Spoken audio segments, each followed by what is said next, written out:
So we use a lot of prompting in S2C. And why we use prompting is because we want to help coach the motor. Um, it's like talking to the body, and it's teaching and communicating to the body how to obtain a certain goal. So it's like, instead of saying, sit tall or sit still or like move, gracefully or like purposefully, it's like we're telling the body how to do that step by step, which is really important. Next is focus. We prompt because we want to keep our speller focused, and not distracted by external and internal stimuli. So an example of external stimuli is like, all of the visceral and sensory stimulation around us. So like sounds, light, temperature, textures, just anything that can be distracting. And then internal stimuli is, the monkey mind, thoughts, ideas. It can be verbal loops or scripting that comes out from what's going on in someone's mind. And that can be distracting. So we prompt to keep a speller focused.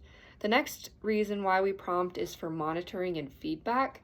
And this just helps the CRP and the speller just stay on track as you're going through the process. The 5 different types of prompts.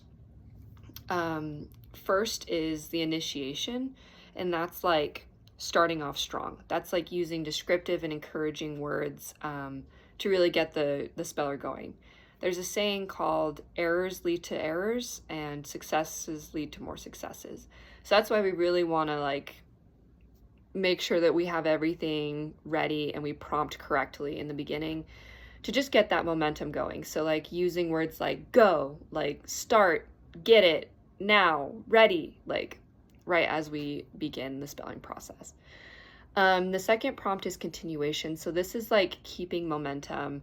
This is having a rhythmic tone to the way that you're communicating a lesson, the way that your voice and your verbal intonations are going with a speller.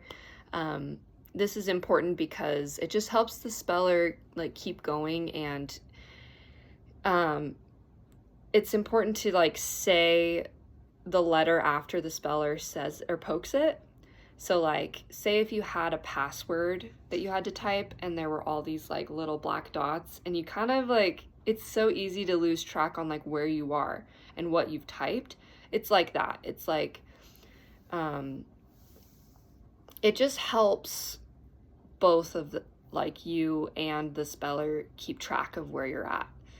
The third is eye prompting, and what's really cool about the eyes is they are the most sophisticated and complex nerves in the body, and there are 12 cranial nerves, and 4 of them focus on eye movement and tracking, and that's really, really important, but we don't need our eyes to survive, and so it's really cool. So there are 2 different ways that we can prompt the eyes. There's specific words like look left, look right, look up, look down. Or you can just use a general prompt, like use your eyes, scan, look around, find it, stuff like that. The 4th kind of prompting is directional. So that's using like descriptive words like over or next door or top, bottom, kind of giving like a general direction where you want your speller to go for the next letter, for the needed letter in that word. The 5th is a gestural prompt. So this is like using, you're pointing or using like a vague wave or like over here, like it's to give feedback and or to signal when you're working with a speller. And this also helps the eyes as you're prompting, because the speller can get really wrapped up, in trying to manage everything and also focus on where to go next.